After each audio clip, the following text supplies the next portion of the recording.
queridos e minhas queridas, está começando aqui os melhores momentos, né, do A Vida Não Para da semana toda, com muitas partes importantes dessa semana que a gente juntou e fez um programão para vocês que começa agora.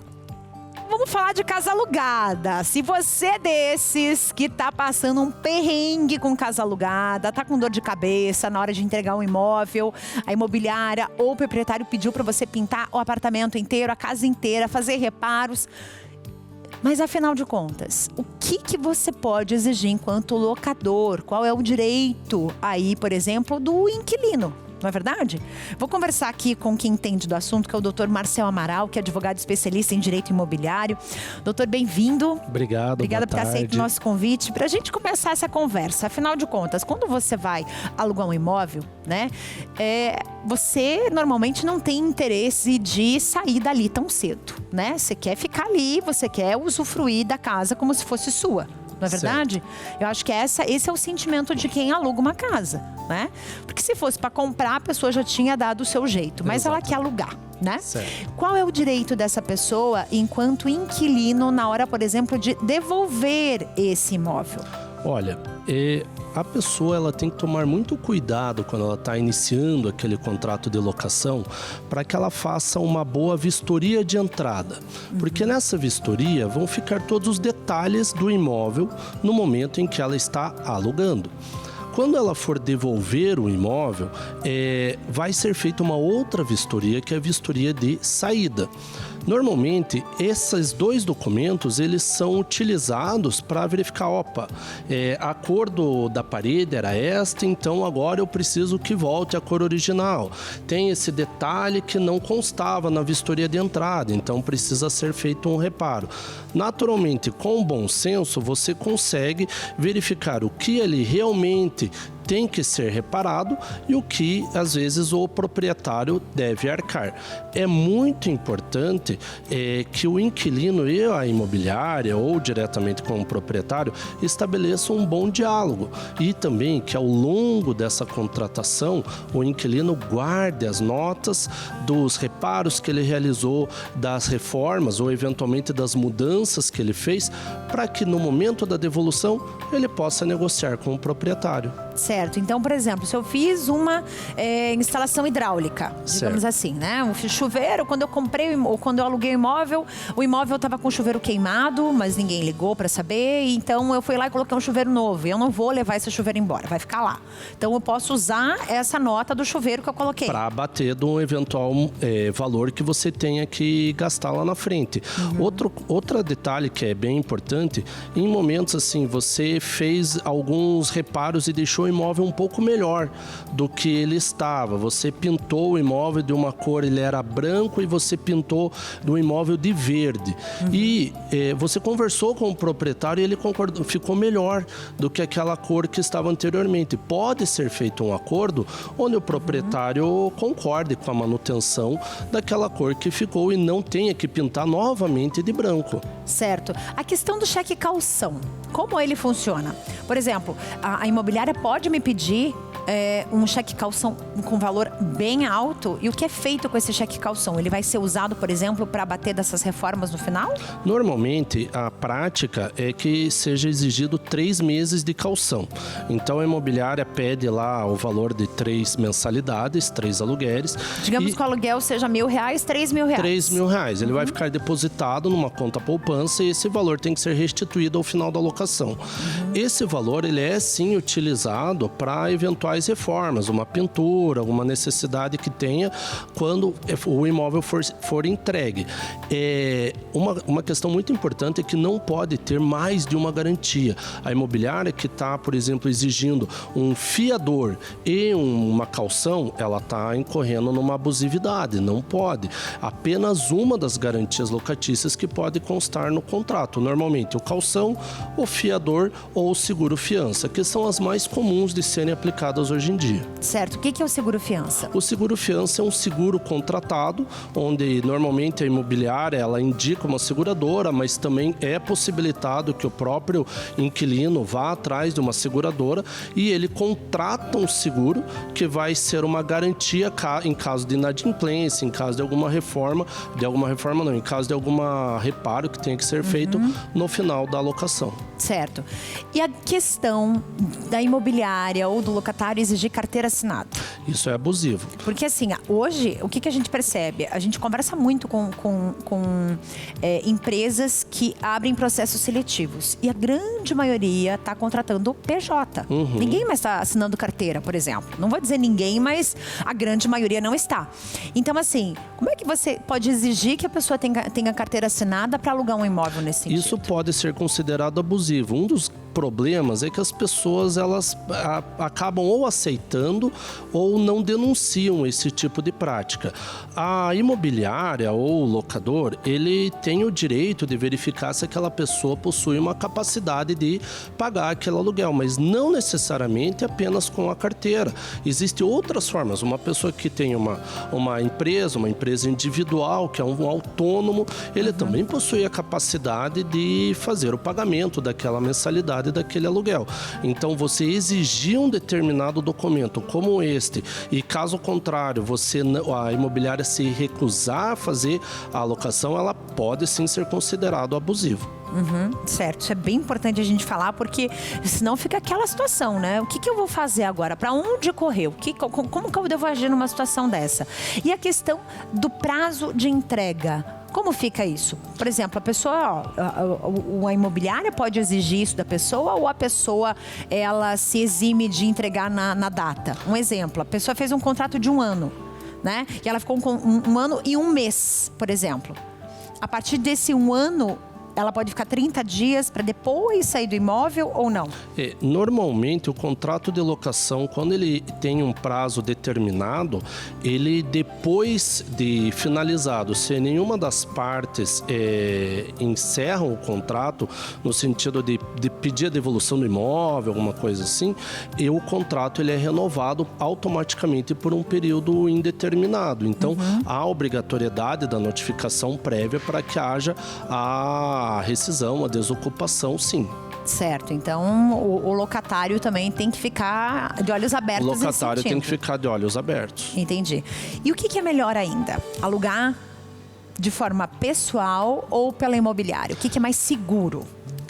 Pela imobiliária, tanto o locador como o locatário, eles têm uma garantia maior de uma profissionalização. Eles vão ter uma vistoria de entrada realmente realizada por um profissional que está acostumado com essa prática.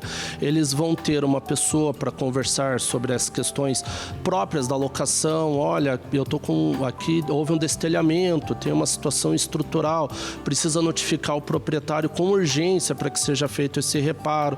É mais seguro você fazer uma locação através da imobiliária, até porque os contratos são mais bem elaborados e são mais esclarecidos. As cláusulas constam ali de maneira mais objetiva o que pode e o que não pode, deixando assim mais fácil a verificação do direito, tanto do locador como do locatário. E também foge da inadimplência, Foge da inadimplência porque você acaba tendo a própria natureza das garantias que são colocadas ali, você acaba tendo uma possibilidade de utilizá-las até de uma maneira mais rápida e sem tanta burocracia. Muito bom. Doutor, adorei conversar contigo, doutor Marcel Amaral. Quero convidar você a voltar mais vezes. Vai ser um prazer, estou à disposição. Super esclarecedor aí conversar com quem entende do assunto. Muito obrigada. Muito obrigado. O programa tá lindo, né? Intervalo rapidinho, a gente volta já com muito mais.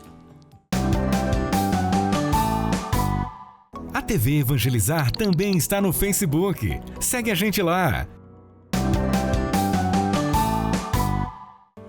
Estamos de volta para falar sobre o seu relacionamento com a sua família.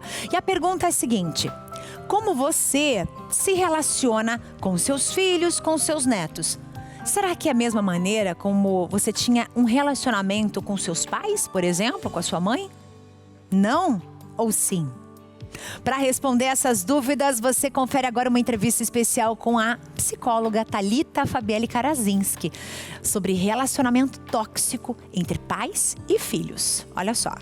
Quero te agradecer pela tua vinda aqui e pra gente começar essa conversa, como é que é lidar com essa relação tóxica que a gente convive? Não só nós e nossos pais, mas nós e nossos filhos. A gente acaba repetindo processos que a gente percebeu que a gente fazia lá atrás com os nossos pais?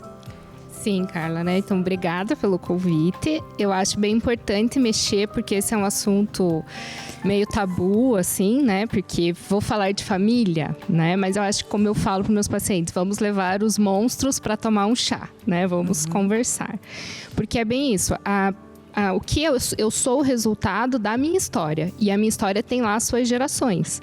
Então, por mais que eu olhe e diga, eu nunca quero ser igual à minha mãe, mas eu não faça nada nessa relação com essa mãe, eu vou repetir ela sendo a mãe igual. Então, o que a gente precisa? O que é tóxico, né? É algo que vai aos pouquinhos, né? Quanto mais eu vou crescendo, essa criança vai crescendo, mais intoxicada ela vai ficando. E mais aquilo, por exemplo, se a mãe vê o pai como uma pessoa que não interage na família, que não é submisso e tal. Essa filha, ela vai nascer olhando para os homens. Não dá para contar, né? São todos iguais e tal. Então, é muito... O emocional mexe muito além do que eu educo. Aquilo que você falou aqui no início, né? Os filhos 90% é como eles veem o jeito que os pais fazem da vida dos pais. Porque às vezes eu digo, eu ensino melhor pro meu filho, mas eu não faço o que eu ensino. Então, essa coisa da educação, eu brinco que os pais, a gente faz a terapia que os pais não fizeram. Né? Só que dá para começar pelo final do ciclo, que é os filhos olhando para a relação dos pais, dá para os pais começarem a olhar e falando, puxa, mas se meu filho tá assim, não me escuta, né? Se meu filho tá indo para os lugares errados, companhias erradas, o que ele tá querendo me dizer? Né? Porque a gente tem esse lugar de que mãe, né? Aquela ditado de eu sou tua mãe, eu sei o que é melhor para você, né? Eu sou teu pai, então mas eu não consigo enxergar a identidade desse filho, né? Você que tem 2 crianças pequenas. Começa desde muito pequenininha. A partir dos 4 anos de idade, a criança já começa a ter autonomia. Você me disse se eu tô certa ou não. Sabe por quê? Porque ao mesmo tempo que eu vejo aquela mãe mega protetora, aquele pai também que fica em cima, não pode, você vai trazendo esse mau humor pra dentro da tua casa e essa criança, se ela passar 10% do dia dela junto com o pai e com a mãe fora da escola, é 10% de grito, briga e mau humor dos pais. Não pode isso, não pode aquilo. E por um outro lado, eu vou contar uma situação que ocorreu esses tempos comigo. Eu estava no mercado comprando leite, foi na área de caixas de leite, e tinha uma menina que ela devia ter uns 7 anos, uma menina grande, bem grande. Ela subiu em cima das caixas de leite e ela estava com uma chupeta na boca. E a mãe dela estava fazendo uma compra de leite. Em nenhum momento a mãe dela falou, desça daí. Ela estava pulando em cima das caixas de leite. Em nenhum momento a mãe falou, desça daí. A mãe simplesmente pegou a caixa de leite, saiu e a menina ficou lá pulando, destruindo todas as caixas de leite. E daqui a pouco um funcionário pediu, você pode descer? Aí ela desceu. E assim, gente, o que está acontecendo? Né? É o ser permissivo, é o deixar tudo. Eu acho que não tem equilíbrio nesses 2 polos, né? Um pai e uma mãe extremamente rígidos, que não deixam o filho fazer nada, nem quiçá pegar um ônibus um dia, né? Já vamos falar desse assunto, inclusive. E uma outra mãe que deixa a criança fazer tudo, simplesmente como se ela estivesse aquém da situação. É que daí você também vai ver, Carla, a história desta mãe, entendeu? Às vezes essa mãe foi tão reprimida que dela fala, não, minha filha pode fazer tudo. Mas não, é por isso que a gente tem que trabalhar as nossas dores, porque não é o que eu não fiz ou não recebi que eu vou fazer diferente. Não, eu quero que ela seja igual ao que eu sou, né?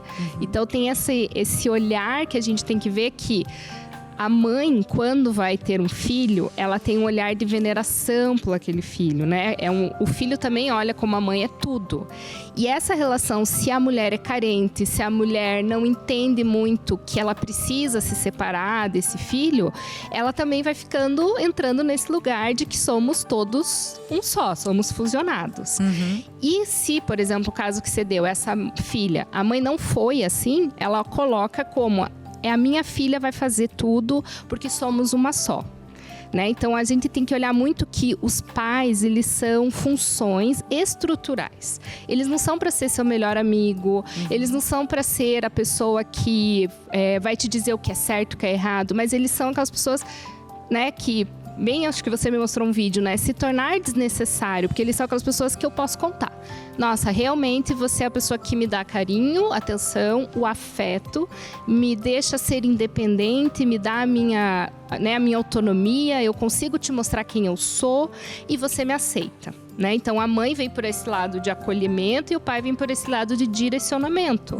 Só que as famílias, infelizmente, tá tudo uma confusão, tá tudo misturado. E já que a gente tá nesse assunto, porque eu tenho certeza que se você tem irmão, tem irmã, você já passou por essa situação, né? Do tipo, a minha irmã é a preferida. A minha irmã, ela ganha tudo. Não, porque eu já saí de casa, minha irmã continua lá na casa dos meus pais. Né? Ela continua esfolando os meus pais financeiramente, para os meus pais pagarem suas contas, para os meus pais pagarem as contas até mesmo dos filhos da sua irmã, dos seus sobrinhos, né?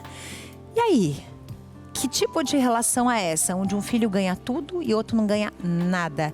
E esse que não ganha nada já é o independente, aquele que saiu de casa, por exemplo. Vamos colocar assim, né? 2 irmãos ou 2 irmãs, ou um irmão e uma irmã, enfim, como queiram. Estou colocando aqui o filho preferido. Será que existe isso? Bom, então nesse caso os 2 lados têm sofrimento, né? O sofrimento daquele que saiu porque não teve atenção, não teve olhar, teve que lidar com a vida sozinho. Mesmo levando a vida sozinho, não olha os pais como... né, os pais não olham ele como, nossa, olha como meu filho deu certo, não precisa mais da gente, eu fiz uma boa criação e tal. Existe um sofrimento desse que sai justamente pela falta. Então, ele sente essa falta de que faz tudo e ninguém reconhece. E o irmão que fica também está sofrendo, porque de alguma forma os pais foram enfraquecendo esse filho, dizendo, deixa que eu dou, deixa que eu faço. Aí a menina engravida. Não, deixa que a avó cuida da criança, né? Não, vai, então sabe, vai, a pessoa também vai dizendo, eu não consigo. E realmente não consegue. Te dar um exemplo aqui de uma paciente que é de fora do Brasil. Ela tem um filho de 12 anos. E ela falou assim pra mim, ele não consegue escovar os dentes na casa do pai. Eu tenho que ligar pra ele pra dizer, tomou banho e escovou os dentes? Daí eu falei, 12 anos?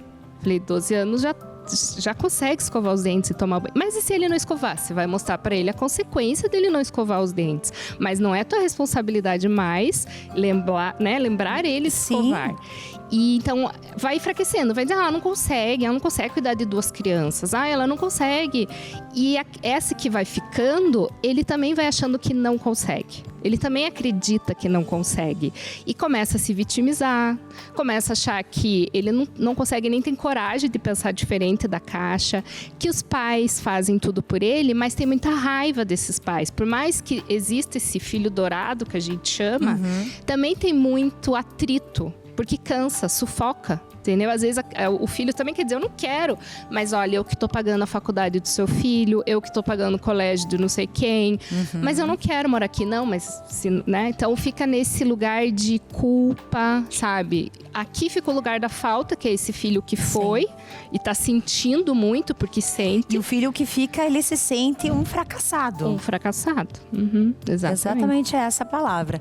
Thalita, você vai ter que voltar? Eu só te digo isso. Já passa na real, Thalita.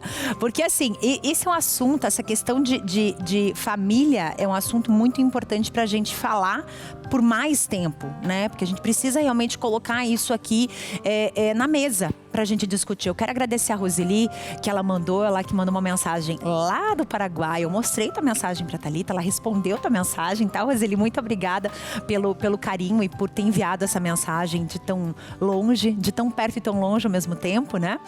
E qualquer dúvida que vocês tenham, enviem pro nosso WhatsApp, que a gente vai estar aqui prontinho pra poder ajudar vocês, tá? 41 98793 6281. Thalita, muito, muito, muito obrigada mais uma vez. Prazer zaço te receber aqui no programa pra gente entender sobre essas relações todas. Obrigada. E eu queria só trazer assim, independente de qual é o começo do sistema que vai mexer, sendo a mãe dizendo da filha ou a filha dizendo da mãe, se eu mexer num pedacinho do sistema, o sistema muda. Então assim, não desista, né, dessa família, não desista, não fuja, porque a gente foge, mas a gente está dentro de alguma forma. Exatamente. Tem que entender a história de todos os lados, né, para que a gente possa ter realmente uma solução que fique bom para todo mundo. Que é essa parte mais importante do relacionamento humano, né? Não adianta só você ganhar ou só eu ganhar. Todo mundo tem que sair ganhando e todo mundo tem que ser feliz dessa conversa. Antes do intervalo, eu quero te fazer mais um convite. Amanhã, domingo, tem Cine Evangelizar, 12h15. A história de Santa Bárbara. Imperdível, a gente te espera. Intervalo rapidinho, eu já volto. A TV Evangelizar também está no Instagram. Segue a gente por lá. E estamos de volta para falar sobre mobilidade. Você sabe como você quer estar com o seu corpo e com a sua independência daqui 10, 15, 20 anos? A doutora Cristina Gruni, que é médica cardiologista do exercício, vai te dar dicas ótimas para você ser independente. Até ficar idoso, gente. Isso é importante, porque você precisa dessa independência. Escovar os dentes sozinho, conseguir andar, subir, descer escadas. Tudo isso faz parte da nossa saúde. Olha só. Tudo bem, doutora? Bem-vinda. É um prazer te receber aqui no A Vida Não Para. Pra gente iniciar essa conversa, eu já comecei puxando a orelha de todo mundo aqui. Será que é por aí mesmo? Esse negócio da mobilidade, da flexibilidade, ao ser independente, por quanto tempo eu vou conseguir isso? Olá, Carla. Primeiro, muito obrigada pelo convite, né? Sempre muito legal a gente falar desse assunto, que é fruto de um trabalho brasileiro, né? Com os pesquisadores brasileiros, mas também em conjunto com outros pesquisadores internacionais.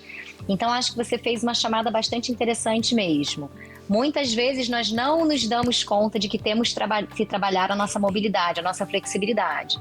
E antes, nós já tínhamos essa associação com a falta de mobilidade, a falta de flexibilidade e a dificuldade de realizar algumas atividades do dia a dia, mas principalmente quando nós nos tornamos mais velhos, né? Porque a flexibilidade tende a diminuir ao longo da nossa vida. Então, às vezes, apenas quando nós chegamos numa idade mais velha, é que nós nos damos conta de que a perda da flexibilidade nos impede de fazer algumas atividades, inclusive atividades tão simples como pentear o cabelo. Cai alguma coisa no chão, muitas vezes as pessoas não conseguem agachar para pegar o objeto, né? Uma chave de casa, por exemplo. Mas o que ainda não tinha sido feito ainda era uma associação da baixa flexibilidade, da pouca mobilidade e o risco de morte. Então isso foi uma coisa que realmente nós fizemos de forma inovadora, né? Então nós pegamos em torno de um pouco mais de 3.000 pessoas, homens e mulheres, com uma idade entre 46 e 65 anos, e nós observamos que quando nós comparamos aqueles indivíduos com baixa flexibilidade com aqueles indivíduos com alta flexibilidade, nós observamos que os indivíduos com baixa flexibilidade possuem um risco maior de morte nos próximos 13 anos, né? Que nós fizemos um prazo de acompanhamento médio de 13 anos. Então, esse risco de morte nesse tempo, nesse prazo que nós estudamos, foi quase 2 vezes maior entre os homens, com baixa flexibilidade e alta flexibilidade, e quase 5 vezes maior quando nós fizemos a mesma comparação entre as mulheres. Então, mostrando que existe sim uma associação importante entre baixa mobilidade e esse desfecho, que é um desfecho tão importante na nossa vida, né? Nossa, isso é super importante. Uma pesquisa como essa, a gente consegue verificar que realmente as pessoas elas estão deixando essa importância com a própria saúde de lado, né? Porque ter saúde não é apenas não ter uma doença, né? As pessoas falam, não, eu não tenho doença nenhuma, eu tenho saúde. Peraí. Mas a saúde não está ligada só a isso, né? Uma doença especificamente. A saúde está ligada à maneira como você cuida do seu corpo. Se você consegue fazer as coisas sozinha, se você consegue, por exemplo, fazer uma caminhada, se você consegue fazer uma corrida, ou se você consegue lavar uma calçada sem estar com problema no nervo ciático, né? Que é o que a gente sempre ouve as pessoas falando. Não, fui lavar a calçada, fui limpar a janela, tive uma fisgada no ombro, uma fisgada na coluna, não consegui mais me mexer. Como é que, para quem está com essas questões, o que você indicaria? Isso eu vou pegar um ganchinho que tem uma coisa muito interessante, né, que nós observamos. Quando nós falamos sobre a nossa capacidade de realizar determinado tipo de atividade, então seja correr, seja agachar, seja levantar, por exemplo, uma sacola de compras, existem vários componentes, são 5 componentes do que nós chamamos de aptidão física. Então, a aptidão física é essa minha capacidade de realizar atividades físicas, né, movimentos em geral. Então, se eu dividir essa aptidão física nesses 5 componentes, eu tenho a aptidão física aeróbica, que é justamente essa minha capacidade de correr, de caminhar, de andar de bicicleta. Mas eu tenho 4 componentes que nós chamamos de não aeróbicos, né? Que é força e potência muscular, a flexibilidade, o equilíbrio e a composição corporal. E o que nós constantemente observamos? As pessoas tendem a trabalhar aquilo que elas são melhores. Então, se nós chegarmos, por exemplo, no ambiente de academia, nós temos quem vai estar correndo na esteira rolante, quem vai estar correndo na esteira ou fazendo bicicleta, são aquelas pessoas que gostam porque são boas naquilo, né? Então, gostam de fazer uma atividade aeróbica, provavelmente são muito boas na parte de aptidão física aeróbica. Quem estará fazendo exercício de musculação são as pessoas que são mais fortes, também porque nós tendemos a melhorar aquilo aonde nós já somos bons.